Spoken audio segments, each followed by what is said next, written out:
Far passer børn 3. Vi har her til frokost fået lidt makrel.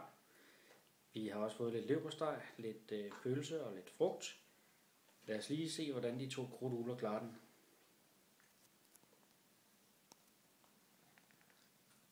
Hej Anton. Har du fået noget godt at spise? Ja.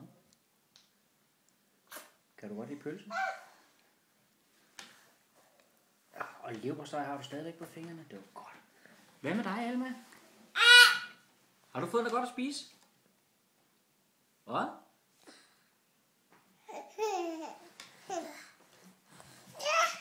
Nå, hvad skal vi lave i eftermiddag? Skal vi gå en tur? Okay. Jamen, vi stopper herfra i dag.